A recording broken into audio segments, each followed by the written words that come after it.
for many Christians, and pastors included, when you take a first look or a fresh look at the elder qualifications in 1 Timothy 3 and Titus 1, there can be a little bit of surprise that the first one mentioned, you'd think so important, what's mentioned first?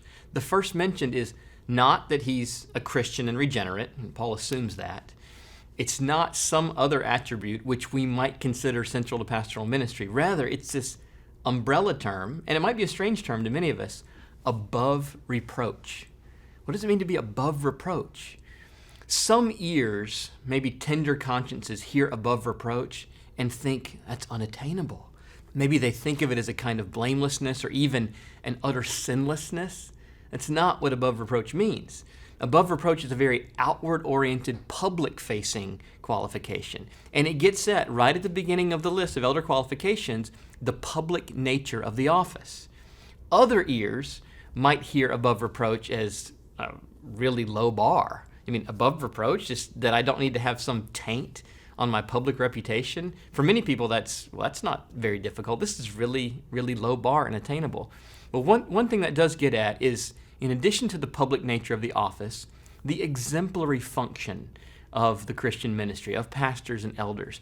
They need not be world-class orators or the greatest minds in the world or have administrative savvy. They are typically normal, healthy, exemplary Christians. The elders are meant to embody in their leadership, in their teaching, the kind of healthy Christians that we want the whole flock to grow toward. And so it's important, given the public nature of the office and its exemplary function, that the elders be above reasonable reproach. In other words, we want to be able to say about every pastor and elder in the church, be like him, and not immediately need to qualify that. There are some men who, by virtue of their own indiscretion, both in the world's eyes as much as in the church's, are not above reasonable public reproach. And they should not be pastors and elders. There are others who wrongfully have been accused, and we should stand by them, evaluate that clearly.